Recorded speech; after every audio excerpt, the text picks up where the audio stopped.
Dunyadari is sponsored by Ludo King. It is India's most downloaded game.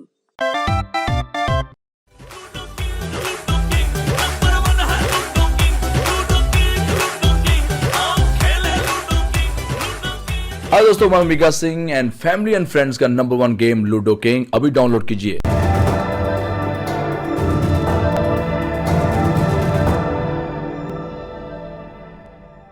नमस्ते, मेरा नाम सौरभ द्विवेदी है और आप देख रहे हैं ललन टॉप का ग्लोबल न्यूज़ बुलेटिन दुनियादारी।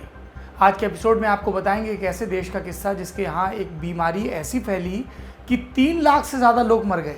इन मौतों को कम किया जा सकता था, लाखों जानें बचाई जा सकती थी अगर उस देश की लीडरशिप ने थोड़ी अक्लमंदी दिखाई होती। ये अतीत आज भी उस देश के नाम से जुड़ा है। पहले के हुक्मरानों की गलतियों का अब भी खामियाजा भुगत रहे हैं लोग, और इसी का नतीजा था कि कोरोना के आगे इस देश ने गजब की मुस्तैदी दिखाई। ये सब बताएंगे आपको, लेकिन सबसे पहले सुर्खियां। पहली सुर्खी है रूस से। वहां प्रधानमंत्री हैं मिखाइल मिशुस्तिन। उन्होंने कुछ समय के लिए अपना पद छोड़ दिया। वजह यह कि उन्हें कोरोना का संक्रमण हो गया। अपनी गैरमौजूदगी में प्रधानमंत्री पद के लिए उन्होंने डिप्टी प्राइम मिनिस्टर आंद्रेई बेलोयूसोव के नाम का प्रस्ताव किया। मिखाइल ने राष्ट्रपति पुतिन के साथ एक वीडियो कॉन्फ्रेंसिंग में खुद को कोरोना होने की खबर दी। पुतिन ने खबर सुनी, अफसोस में एक ठंडी सांस छोड़ी और फिर मिशुस्तिन के जल्द स्वस्थ होने की कामना की और आंद्रेई बेलोयूसोव के नाम का प्रस्ताव मंजूर कर लिया। रूस में कोरोना संक्रमण की संख्या 1 लाख के पार चली गई है। अब तक कुल 1169 लोगों की मौत भी हो चुकी है और 8000 केस पिछले 24 घंटे में सामने आ चुके हैं। दूसरी सुर्खी अमेरिका से है। यहाँ मिशिगन नाम का एक स्टेट है, प्रांत है। वहाँ के गवर्नर ने कोरोना से निपटने के लिए इमरजेंसी को जारी रखने का आग्रह किया था, लेकिन इसके विरोध में 30 अप्रैल को सैकड़ों लोग यहाँ की कांग्रेस बिल्डिंग में जुट गए। कईयों के पास राइफल जैसे हथियार भी थे। पिछले कुछ समय से अमेरिका में लॉकडाउन के खिलाफ प्रोटेस्ट करने वालों की संख्या बढ़ती जा रही है।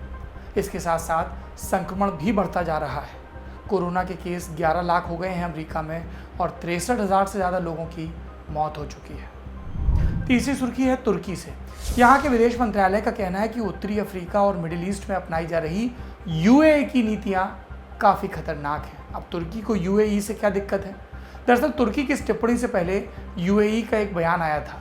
इसमें उसने लीबिया के खलीफा हफ्तार की तारीफ की थी।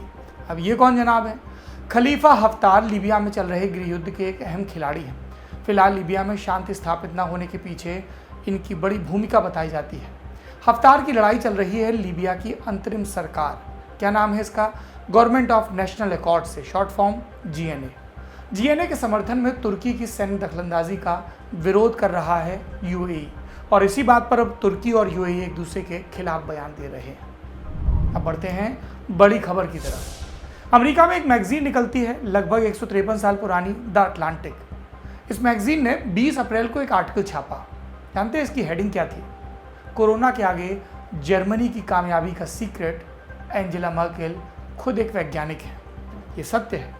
2005 से जर्मनी की chancellor Angela Merkel quantum chemistry में डॉक्टरेट कर रखी है उन्होंने। वो रिसर्च साइंटिस्ट रही हैं। महामारी जैसी आपदाओं के आगे साइंस की समझ और साइंटिफिक टेम्परामेंट, इसके अलावा उनकी भरोसेमंद छवि और दूरदर्शिता, ये सब देश के काम आ रहे हैं। इसीलिए जब डोनाल्ड ट्रंप और जाइर बोल्सोनारो जैसे नेताओं की अवैज्ञानिक सोच से होने वाला नुकसान लोगों के सामने आता है, तब मर्केल जैसे नेताओं की मिसाल भी दी जाती है। लेकिन हम आपको मर्केल की मिसाल नहीं देंगे, हमने मिसाल दे दी है। अब इससे आगे की कहानी बताएंगे। कहानी एक ऐसे देश का किस्सा जिसके मौजूदा लीडरान ने अपनी ही पुरानी पीढ़ियों की गलतियों से सबक सीखा। वो बेवकूफ़ाना गलतियाँ जिन्होंने उस देश में 3 लाख से ज़्यादा लोगों की जान ली। वो गलतियाँ जिनसे बचा जा सकता था अगर वो नेता विशेषज्ञों पर, वैज्ञानिकों पर भरोसा करते। ये कौन सा देश है? क्या है उसका अतीत जिसने इतने लोगों की जान ली? और ये कोरोना से निपटने में कैसे कामयाब हुआ? बड़ी खबर में दुनियादारी में आपको बताएंगे। 5 महासागर, 7 महादेश, इनसे मिलकर बनी है हमारी ये दुनिया। महादेश मतलब महाद्वीप। 7 महादेशों में से एक है अफ्रीका। माना जाता है कि होमो सेपियंस यानी कि वर्तमान मनुष्यों की हमारी प्रजाति सबसे पहले यहीं पर विकसित हुई। यूँ देखें तो हम सब अफ्रीका की संतानें हैं। तो हम मानवों की मूल मातृभूमि इस अफ्रीका के महादेश में फ़िलहाल 54 देश बसते हैं और इनमें से एक है साउथ अफ्रीका। अफ्रीकी महादेश के बिल्कुल दक्षिणी छोर पर बसे होने के कारण इसके नाम से साउथ जुड़ गया है। यहाँ पर पहले अंग्रेज़ों का राज रहा, फिर रंग भेद और लंबे संघर्ष के बाद अप्रैल 1994 में यहाँ पहला लोकतांत्रिक चुनाव हुआ। सत्ता मिली अफ्रीकन नेशनल कांग्रेस को। देश के पहले निर्वाचित राष्ट्रपति बने नेल्सन मंडेला। मई 1994 से जून 1999 तक वो इस पद पर रहे। उनके बाद ये पद संभाला थाबो म्बेकी ने।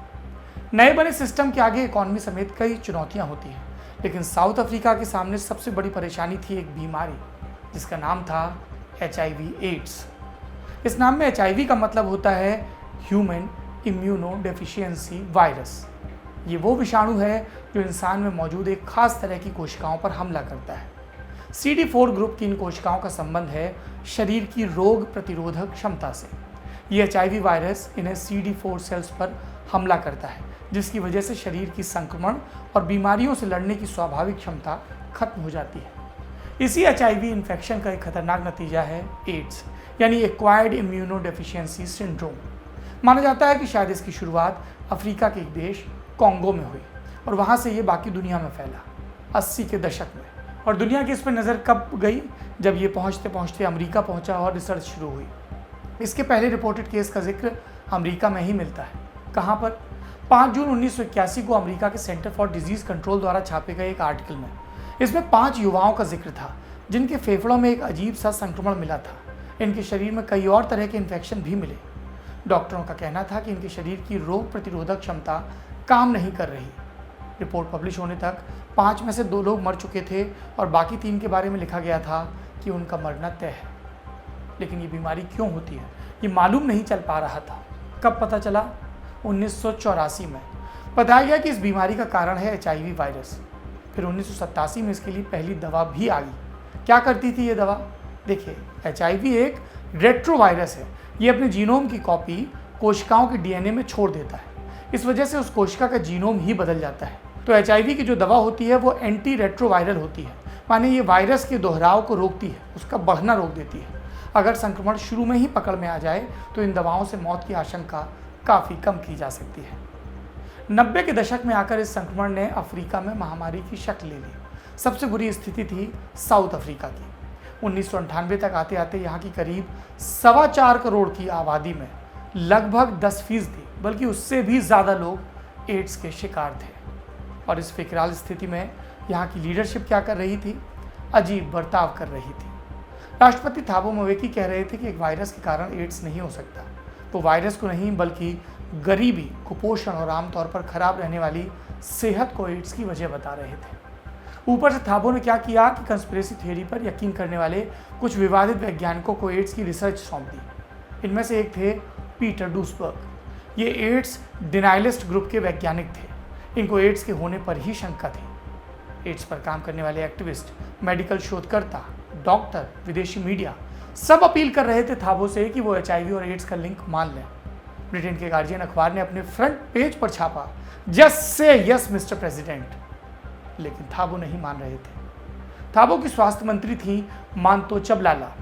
HIV एड्स से जुड़ी उनकी स्वास्थ्य नीतियां डिजास्टर साबित हुई देश के लिए। थाबो की तरह वो भी HIV और एड्स में लिंक नहीं मानती थी। उन्हें एंटी रेट्रोवायरल दवाओं पर भी भरोसा नहीं था, बल्कि उन्हें तो पश्चिमी देशों द्वारा बनाई गई दवाओं पर बिल्कुल भी यकीन नहीं था।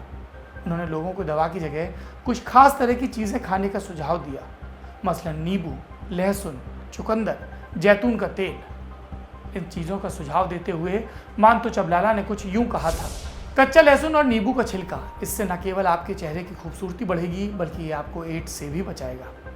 बहुत कार्टून बने मांतो के। लोगों ने उनका नाम ही रख दिया डॉक्टर बीटरूट। चुकंदर को अंग्रेजी में बीटरूट कहते हैं। इसके बाद हार्वर्ड यूनिवर्सिटी की एक रिसर्च आई, उसके बारे में आपको जानना चाहिए कि अगर मांतो और थाबो ने गंभीरता दिखाई होती, दवाओं का इस्तेमाल करने पर जोर दिया होता, तो करीब 3 लाख मौतों को रोका जा सकता था।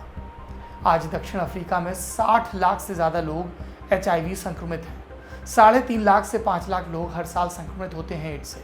फिलहाल सरकार का टारगेट इसे घटाकर 2 लाख तक लाने का है। ये थी HIV की बात। अब कोरोना पर आते हैं।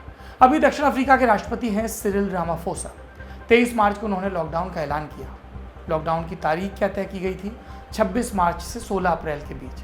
सरकार ने कहा कि इस दौरान साउथ अफ्रीका में सारे लोगों को घर में ही रहना होगा। साउथ अफ्रीका घनी आबादी वाला देश है। बड़े शहरों में तो बहुत सघन है, इलाकों में लोगों की बसाहट। ऐसे में संक्रमण तेजी से फैलने का खतरा था। ऊपर से हेल्थ केयर सिस्टम की हालत बढ़िया नहीं है। एड्स के अलावा डायबिटीज़ और टीबी के भी बहुत मरीज हैं यहाँ। ऐसे में अगर संक्रमण फैल जाता तो स्थितियाँ हाथ से निकल सकती थी। तो सरकार ने फैसला किया कि हालात बेकाबू होने से पहले ही लॉकडाउन लगाया जाए, और यही सोचकर कोरोना के केस 500 पहुँचते पहुँचते लॉकडाउन का ऐलान कर दिया गया। लॉकडाउन में सख्ती बरती गई। दवा खरीदने, डॉक्टर के पास जाने या बेहद ज़रूरी खाद्य सामग्री खरीदने के लिए ही घर से निकलने का फरमान दिया गया। जमकर जागरूकता का अभियान चलाया सरकार ने। नियम तोड़ने वालों पर पुलिस ने इतनी सख्ती दिखाई कि पुलिसिया अत्याचार की श्रेणी में गिना जाने लगा उसको। लेकिन इस श्रेणी से इतर सरकार तेज़ी से कोरोना की जांच भी कर रही है। इन सारी कोशिशों की बदौलत साउथ अफ्रीका ने कोरोना संक्रमण का ग्राफ फ्लैट कर लिया है। पिछले कई दिनों से हर दिन सामने आ रहे नए मामलों की संख्या 150 से 300 साढ़े 300 के बीच बनी हुई है। अब तक कुल 103 लोग मरे हैं कोरोना से साउथ अफ्रीका में। स्थिति नियंत्रण में देखकर अब सरकार ने लॉकडाउन में ढील देना भी शुरू कर दिया है। दक्षिण अफ्रीका के कोरोना रिस्पांस के पीछे HIV से जुड़े उनके अनुभव का बहुत बड़ा हाथ बता रहे हैं स्वतंत्र टिप्पणीकार। वहाँ के स्वास्थ्य अधिकारी भी मान रहे हैं कि संक्रमण पर जागरूकता की कमी, उसे लेकर लापरवाही बरतना, वैज्ञानिक सलाह की अनदेखी करना या मेडिकल साइंस पर भरोसा न करना, ये गलतियाँ इस बार हमने नहीं दोहराई। ये था दुनियादारी का आज का एपिसोड। थाबो म्बेकी और सिरिल रामाफोसा के बीच एक और राष्ट्रपति रहे दक्षिण अफ्रीका में। उनका नाम था जैकब जुमा। 2009 से 2018 तक वो राष्ट्रपति रहे। उन पर भ्रष्टाचार के गंभीर आरोप थे, इसलिए इस्तीफा देना पड़ा। उनके राष्ट्रपति बनने से पहले का एक वाकया है, सुन लीजिए। साल 2006 था। एक रेप केस में जोहान्सबर्ग हाई कोर्ट के अंदर उन पर मुकदमा चल रहा था। केस दर्ज कराया था उनके एक पारिवारिक मित्र ने। उनका कहना था कि जैकब जुमा ने अपने घर में उनके साथ बलात्कार किया। जिसने इल्ज़ाम लगाया वो HIV पॉजिटिव थी, और ये बात जैकब जुमा जानते थे। उनका कहना था कि उन्होंने रेप नहीं बल्कि सहमति से सेक्स किया था। जैकब मान रहे थे कि उन्हें HIV वाली बात पता होते हुए भी सेक्स के दौरान उन्होंने कॉन्डोम यूज़ नहीं किया। हाईकोर्ट में जिरह के दौरान सरकारी वकील ने जैकब से पूछा कि वे तो अगले राष्ट्रपति बनने के संभावित दावेदार हैं, ऐसे में इतना बड़ा जोखिम क्यों ले रहे थे। इस पर जैकब जुमा बोले कि मैं सेक्स के बाद नहा लेता था, ये सोचकर कि नहाने से HIV संक्रमण का खतरा खत्म हो जाएगा। ये वो जैकब जुमा थे जो 1999 से 2005 तक दक्षिण अफ्रीका के उपराष्ट्रपति रहे। साउथ अफ्रीका की नेशनल एड्स काउंसिल के मुखिया भी रहे। वो संस्था जो दुनिया के सबसे ज़्यादा HIV प्रभावित देशों में HIV से निपटने की रणनीति बनाती थी। 2006 में जब ये केस चल रहा था, तब जानते हैं HIV से होने वाली मौत का डेटा क्या था। साउथ अफ्रीका में प्रतिदिन 1000 लोग मर रहे थे। इसलिए हम बार बार कहते हैं, लीडरशिप का साइंटिफिक टेम्परामेंट रखना बहुत ज़रूरी है। आज की दुनियादारी में इतना ही। आपकी इस प्रोग्राम के बारे में जो भी राय हो कमेंट बॉक्स में ज़रूर शेयर करें, और अगर दुनियादारी पसंद आता है तो इसे ज़्यादा से ज़्यादा अपने इष्ट मित्रों के बीच, परिवार के लोगों के बीच, दफ्तर के लोगों के बीच शेयर करें। शुक्रिया।